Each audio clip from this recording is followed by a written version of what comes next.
अय्युहल्लज़ीना आमनू इन तंसुरुल्लाह यंसुरकुम व युसब्बित अक़दामकुम।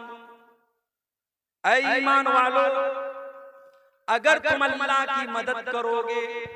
अब यहाँ एक चीज और नोट कर लीजिए, हमारी इतनी औकात नहीं कि हम अल्लाह की मदद कर सकते। ना ना ना, अल्लाह की मदद का मतलब क्या है भाई? अल्लाह क्या हमारी मदद का मोहताज है?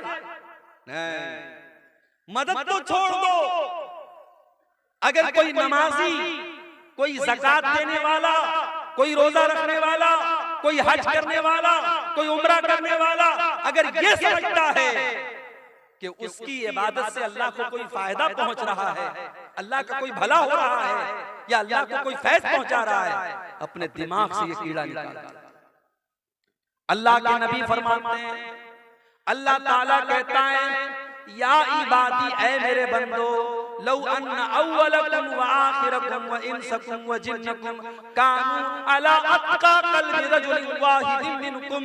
ऐ मेरे बंदो, जितने इंसान हैं और जितने जिन्नात हैं और जितने पहले के लोग हैं और जितने बाद के लोग हैं, सारे के सारे लोग अगर मुत्तकी बन जाए, परहेजगार बन जाए, अल्लाह से डरने वाले बन जाए, दुनिया में सबसे नेक इंसान के जैसे बन जाए, अल्लाह फरमाता है मा ज़ादा फी मुल्की शैया।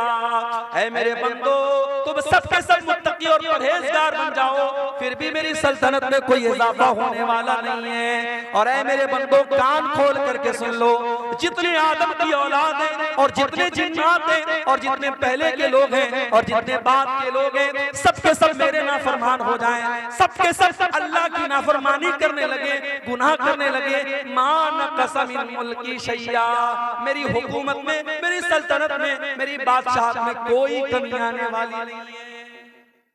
अल्लाह को कोई फायदा नहीं, और हमारी इतनी औकात नहीं कि हम अल्लाह की मदद कर सकें। तभी इस आयत का क्या मतलब है भाई? या अय्युहल्लज़ीना आमनू, ऐ ईमान वालो, इन तंसुरुल्लाह यंसुरकुम, अगर तुम अल्लाह की इबादत करोगे, अगर तुम अल्लाह की मदद करोगे, अल्लाह तुम्हारी मदद करेगा। यहाँ अल्लाह की मदद से मुराद क्या है? अल्लाह के दीन की मदद, अल्लाह के दीन की मदद। अगर तुम अल्लाह के दीन की मदद करोगे, अगर तुम इस्लाम की मदद करोगे, अगर तुम इस्लाम की हिफाजत करोगे, अगर तुम अल्लाह के दीन का ताउन करोगे, अगर अपने ताकत के जरिए, अपने माल के जरिए, अपने इल्म के जरिए, अपने जिस्म के जरिए तुम अल्लाह के दीन की मदद करोगे, अल्लाह तुम्हारी मदद करेगा। अब जरा मुझे एक सवाल का जवाब दो। ढोलबज्जा इस गांव का नाम है। मेरे भाइयों, जरा अपने दिलों पर हाथ रख के बताना, सुबह आंख खुलती है तब से लेकर रात में बिस्तर पे जाने के टाइम तक जरा गौर करना, हर शख्स गौर करे, हम अल्लाह के दीन की कितनी मदद करते हैं।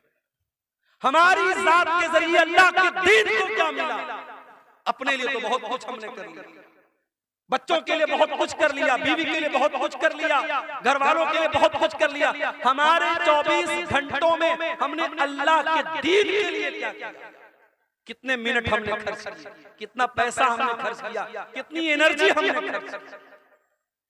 मेरे भाइयों, अल्लाह की मदद ऐसे नहीं आएगी। इन तंसुरुल्लाह यंसुरकुम, जब तुम अल्लाह की मदद करोगे, अल्लाह तुम्हारी मदद करेगा। और अल्लाह तुम्हारी मदद ही नहीं करेगा, व युसब्बित अक़दामकुम, बड़े से बड़ी सुपर पावर तुम्हारे सामने आ जाए, बड़े से बड़े हथियार तुम्हारे सामने आ जाए, तुम्हारे पैर के अंदर कभी लग़ज़िश नहीं आएगी, अल्लाह तुम्हारे कदम को जमा करके रख देगा। और यही फर्क है मेरे भाइयों हमारे बीच में और नबी के सहाबा। नबी के सहाबा अल्लाह के दीन की मदद के लिए हर वक्त तैयार है। जरा जंग ओहद का मंजर देखो मेरे भाइयों। जंग ओहद में चंद मुसलमानों की गलती से जीती हुई जंग हार गए मुसलमान और सारा पासा पलट गया। अल्लाह के प्यारे नबी जख्मी हो गए। असल में बार बार ये जो ना माइक इसकी वजह से दबाव की वजह से झुक जाता है। इसका क्या इलाज है? तो इसको बार बार पढ़ ले रहे हैं। जंग का पासा पलट गया और जीती हुई जंग मुसलमान हार गए। बड़े गौर से सुनना मेरे भाई, जंग मुसलमान हार गए, अल्लाह के नबी जख्मी हुए, आपका चेहरा लहूलुहान हो गया और 70 सहाबे किराम भी शहीद हो गए। ये सब कुछ कब हुआ? जंगे उहुद के अंदर, गज़वे उहुद के अंदर नबी मौजूद हैं और इस दुनिया के सबसे बेहतरीन लोग यानी मुसलमान सहाबे किराम मौजूद हैं। उसके बावजूद सहाबे किराम के रहते हुए और नबी के रहते हुए ये जंग मुसलमान हार गए।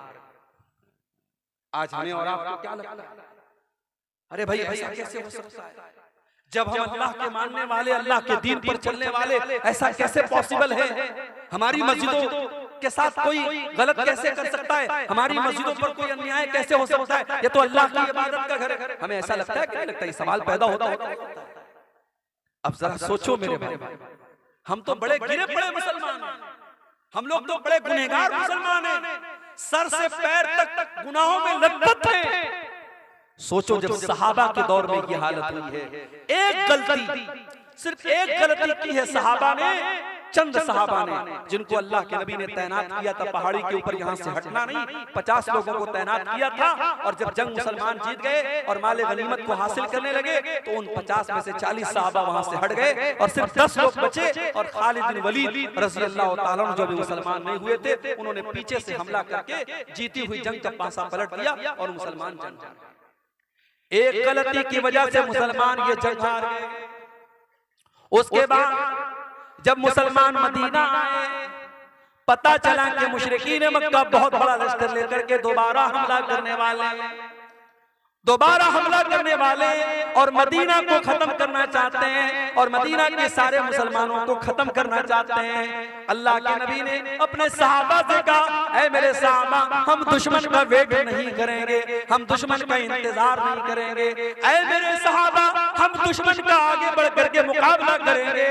सहाबे किराम ने कहा, अल्लाह के नबी, हम जख्मी हैं, हमारे बदन से खून बह रहा है, हमारी तो मरहम पट्टी भी अभी ढंग से न हुई है। आपने फरमाया, ऐ मेरे सहाबा, हम किसी चीज का इंतजार नहीं करेंगे, हम इसी हाल में दुश्मन का मुकाबला करने के लिए जाएंगे। मेरे प्यारे भाइयों, दुनिया ने देखा, आसमान ने देखा, जमीन ने देखा कि नबी के सहाबा जख्मी हालत में, उनके बदन से खून बह रहा है, उनकी बॉडी पर जख्मों के निशानात हैं, उनके बदन से खून रिस रहा है। उसी हालत में मदीना से हुमरा असद नाम के मकाम तक जाते हैं और दुश्मन का मुकाबला करने के लिए मदीना से चल के जाते हैं। दुश्मनों को पता चला कि मुसलमान फिर से आए, दुश्मन की हिम्मत न बढ़ी और दुश्मन वापस चला गया।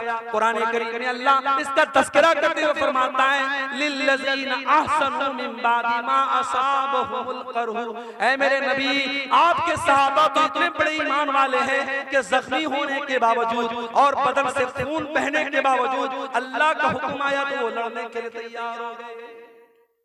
ये थे नबी के सहाबा। वो नबी के लिए, अल्लाह के दीन के लिए, अपने नबी के दिफा के लिए, अपने दीन के डिफेंस के लिए हर वक्त तैयार रहते थे मेरे भाई। और